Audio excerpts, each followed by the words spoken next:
vernis mat. En fait, le vernis, là, c'est le produit le plus résistant. C'est celui qui sèche le plus rapidement, donc en 30 minutes, la première couche va être séchée. Et c'est également le produit le plus lavable. Donc, on va l'utiliser surtout sur les armoires de cuisine, dans les salles de bain, sur une table, un dessus de table ou bien sûr sur des dessus de chaise. Il s'applique très, très facilement, là, soit au rouleau pour un effet vraiment lisse ou sinon n'importe quel pinceau, là, ça va fonctionner. Ensuite, ici, on a nos glacis. Donc, on l'a en 4 couleurs. On l'a dans le glacé clair, on l'a dans celui au chocolat, on l'a dans le blanc et dans le gris. En fait, le glacis, on peut l'utiliser aussi dans les teintures. Donc, ça fait un effet teinture. Là. Comme vous voyez ici, on voit vraiment le grain de bois. Donc, ça peut être un produit là, très envisageable là, pour un meuble de bois. Et puis, si vous voulez faire également en les juxtaposant, là, ça peut faire donner un effet shabby chic, bois de grange ou bord de mer encore. Là. Donc, quand on mélange plusieurs glacis, ça peut donner cet effet-là. Il est applicable au pinceau, n'importe lequel, il s'applique très bien. Ça a un peu les mêmes propriétés que le vernis. Par contre, là, il est un petit peu plus long à sécher. Là. Donc, mais sinon, ça devient un produit très lavable également, puis très résistant. Là. Donc, on recommande beaucoup les glacés. Donc, je termine avec nos cires. Nos cires, en fait, sont disponibles en 5 couleurs. Et puis, c'est vraiment notre produit chouchou, nous, ici, chez Colorantique. Donc, c'est un produit tellement facile à utiliser. Là, juste avec notre pinceau à cire, la couleur qu'on désire, on vient comme ça. Et puis, ça donne l'effet vraiment recherché, très, très facile à manipuler. N'importe qui est capable de réaliser l'effet là, désiré. Et puis, la cire, son petit bémol, c'est qu'il est peut-être un peu plus long à sécher. Donc, et il ne faut pas l'utiliser dans une pièce humide. Donc, c'est sûr que ce n'est pas recommandé dans une cuisine ou une salle de bain. Et puis, elle n'est pas lavable non plus. Donc, c'est vraiment avec un chiffon sec seulement.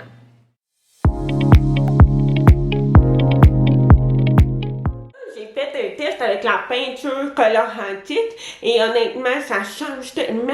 J'ai fait un test en dessous pour commencer, pour voir qu'est-ce que ça donne comme résultat. Puis j'avais peur que ça devienne raide, tu sais, que ça rend raide le cuir. Mais non, ça reste assez souple.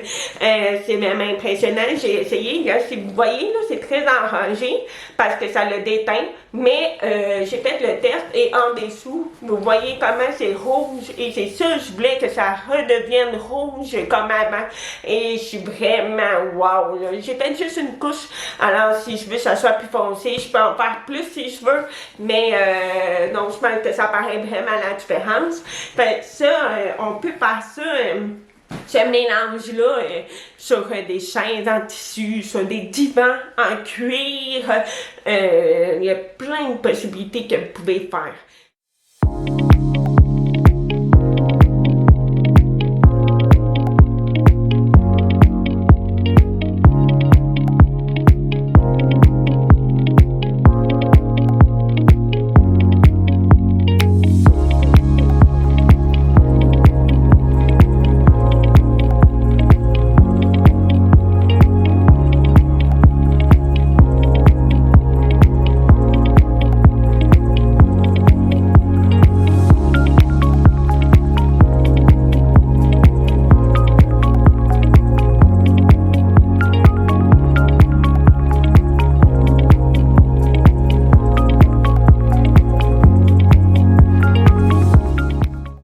J'en profite pour préparer la surface avant d'appliquer la peinture. Donc, pour ce faire, on utilise un apprêt. Parfait.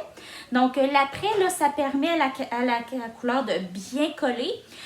Puis aussi, ça aide pour les meubles qui ont déjà été peints. Ça va couper la couleur pour éviter d'avoir à mettre beaucoup de couches de peinture. On a l'apprêt à l'eau qui sert pour le bois naturel ou un meuble qui a été verni avec un vernis à l'eau. Si vous ne savez pas quel type de vernis a été utilisé, allez-y avec un apprêt à l'huile. C'est efficace sur ces surfaces-là, les surfaces lisses comme la mélamine, le métal, le plastique et le verre. Donc, normalement, on met seulement une couche d'apprêt. Normalement, c'est suffisant. Par contre, si vous y allez comme pour ce projet-ci, moi, j'y vais avec une couleur qui est très, très pigmentée, lune bleue. Puis, contrairement à ce qu'on pourrait penser, les couleurs très, très pigmentées prennent souvent plus de couches qu'une couleur qui a moins de pigments. Elles sont un petit peu moins couvrantes. Donc, pour faire sûr là, que j'ai pas à passer 4 à 5 couches de lune bleue sur mon projet, je vais sécuriser la couleur avec un 2 couches d'après à l'eau. Donc, voilà, on parle après.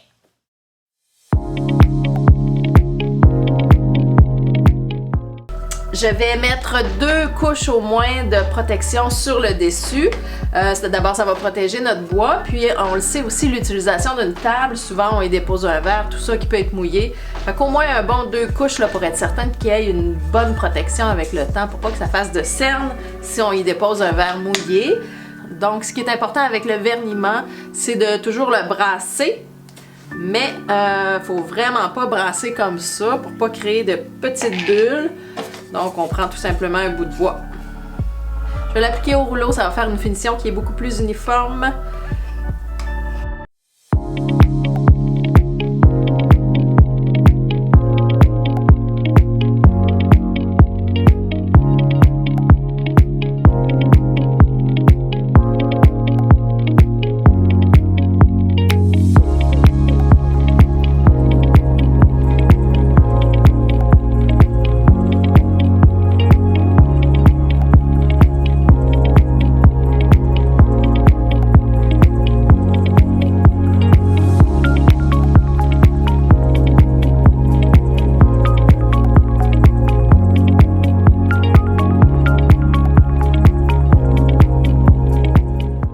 Donner un effet peinté. Comme ici, j'ai utilisé mon produit Glacis au chocolat. On en met une quantité, puis on essuie l'excédent, puis ça va donner vraiment un effet comme ça ici. Donc, c'est super lisse. C'est vraiment comme si on aurait pris une peinture, mais il y a déjà une protection vu que le glacis, il y a comme un petit vernis dedans.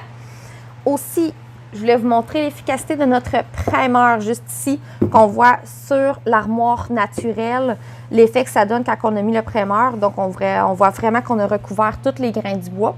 Puis, ensuite, qu'on peut aller vraiment avec une couleur foncée. Juste ici, j'ai décidé d'utiliser notre couleur baie d'Assailles. Donc, c'est quand même un foncé, fait qu'on est quand même allé de naturel à foncé, puis il n'y a pas de démarcation comme qu'on peut voir ici.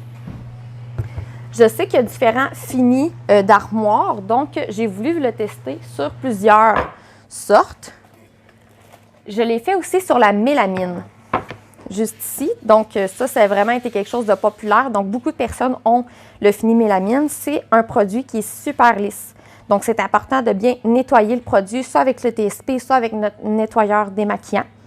Puis on va y aller avec un primeur. Fait qu'après qu'on ait bien nettoyé et sablé, on voit la petite démarcation ici, que j'ai mis mon primeur blanc, qui donne un effet uniforme. Il y a une petite différence avec le blanc. Il y a un petit peu une teinte jaunâtre. Des fois, si vous peinturez, vous n'êtes pas sûr de voir. Puis, je suis allée avec le brun truffe sucrée juste ici. Donc, on voit, on est vraiment encore là passé de blanc à foncé, même s'il est un peu moins foncé. Fait que sur la mélamine, on voit que ça adhère super bien aussi. Vous pouvez toujours mettre un vernis par-dessus. Je déconseille la cire parce que c'est sujet à frottement. C'est pas fait pour résister à l'humidité et la chaleur. Donc, si on veut protéger, on ajoute un vernis. Pour les personnes aussi qui ont des armoires, qui ont en bois vernis tendu, donc on voit que le lustré ici, la peinture aussi va très bien adhérer dessus le produit. Donc, on procède toujours au même étape. On va laver avec le nettoyeur, le démaquillant, sabler un petit peu, puis on va mettre le primer. Fait qu'on voit juste ici qu'il couvre super bien le produit. Donc, on voit que c'est super lisse. Après ça, avec le primer, ça va donner un petit effet rugueux qui va permettre à la couleur d'adhérer. Fait que là, ici, on est passé vraiment de foncé à pâle. Aujourd'hui, j'avais utilisé la couleur brume. Donc, c'est un petit gris beige qui va aller un peu avec tout. Donc, je vais vous montrer le fini un peu plus proche ici. Vraiment de lustré, foncé, à mat et pâle. Donc, on voit que ça l'a super bien recouvert parce que notre peinture est quand même assez épaisse pour ça. et 2 couches ont été suffisants.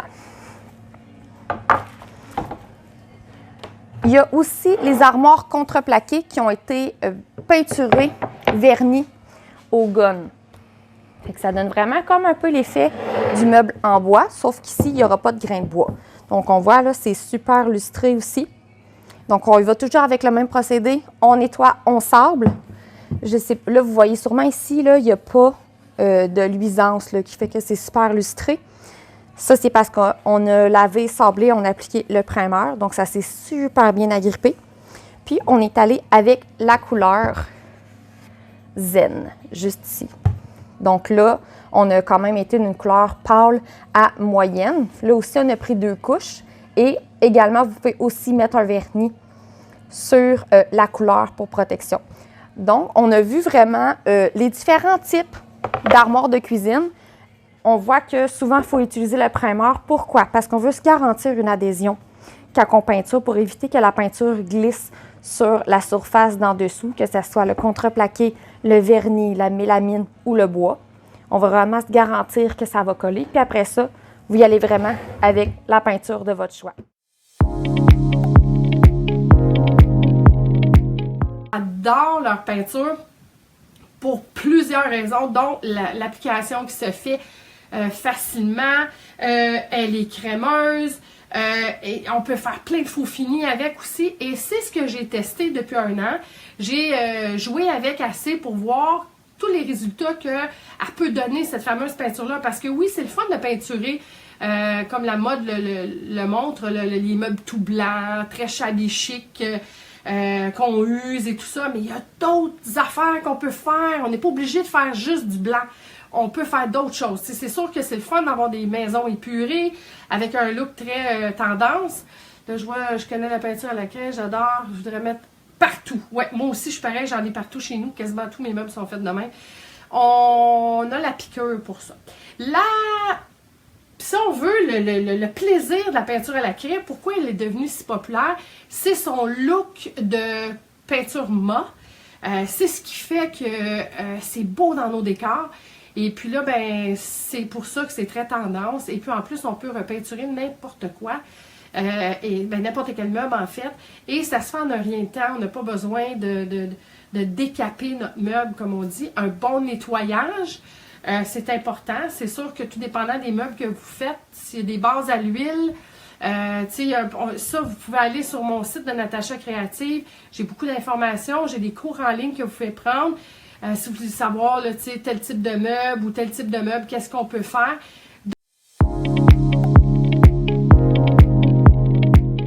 Comment on applique la cire? C'est bien simple. Donc, on vient faire des cercles dans notre contenant de métal et on l'applique tout simplement en suivant le sens du grain du bois. Donc, il n'y a pas vraiment de sens. Vous y allez comme vous voulez, en autant que vous enlevez l'excédent avec un linge blanc. Un style coton, t-shirt, c'est ce qui est préférable, pas de couleur. Donc, vous l'appliquez, vous essuyez l'excédent avec un linge.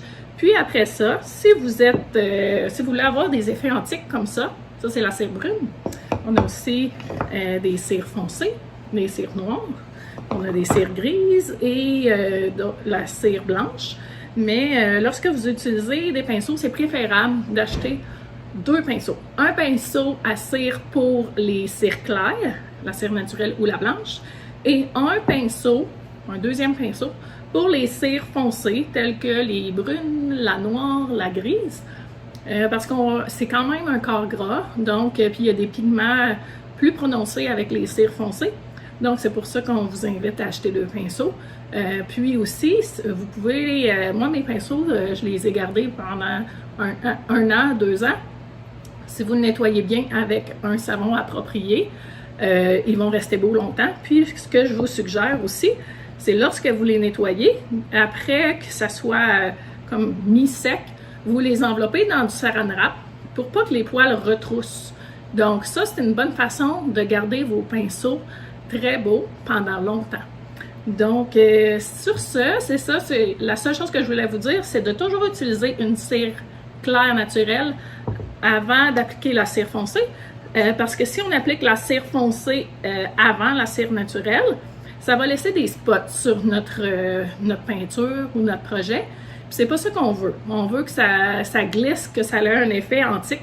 Donc, c'est pour ça qu'on utilise toujours la cire naturelle. D'abord, on essuie, puis après ça, on vient utiliser notre deuxième pinceau, puis on applique la cire noire, la cire brune, par exemple.